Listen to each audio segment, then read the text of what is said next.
কোরবানি ঈদ মানে দাওয়াত আর দাওয়াত। রোজার ঈদে দাওয়াত মিস দেওয়া গেলেও কোরবানি ঈদে দাওয়াত মিস দেওয়ার কোনো চান্সই নেই।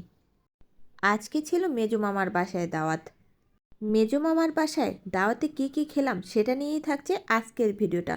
So hello everyone, welcome back to my channel. আশা করছি আপনারা সবাই ভালো আছেন। আল্লাহর রহমতে আমিও অনেক বেশি ভালো আছি। ঈদ শেষ হয়ে গেলেও ঈদের দাওয়াতগুলো কিন্তু এখনও শেষ হয়নি। একের পর এক দাওয়াত লেগেই আছে, আর সেই সাথে খাওয়া দাওয়া তো আছেই।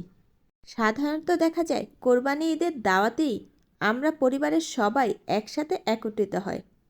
সারা বছর ব্যস্ততার জন্য যাদের সাথে দেখা হয় না, এই দাওয়াতগুলোতে গেলে অ্যাটলিস্ট তাদের সাথে সবার সাথে দেখা হয়।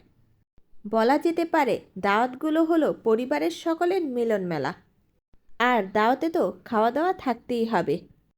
প্রথমেই আমি খেয়েছিলাম গরুর মাংস দিয়ে চালের রুটি।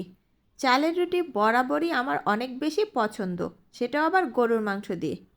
এই চালের রুটিগুলো স্পেশালি আমার মেজো মামি তার মেয়ের জামাইদের জন্য আর মেয়েদের জন্য বানিয়েছিল, কারণ তার জামাইরা চালের রুটি খেতে বেশি পছন্দ করে।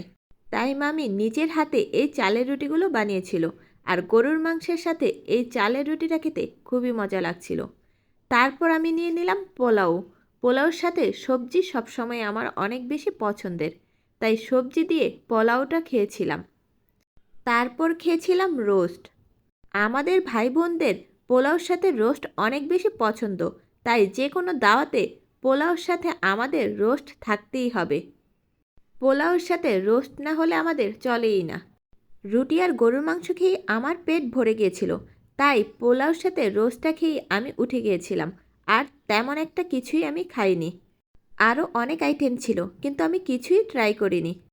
আজকের ভিডিওটা এই পর্যন্তই। আবার দেখাবে নতুন কোনো ভিডিওতে। আল্লাহ হাফেজ।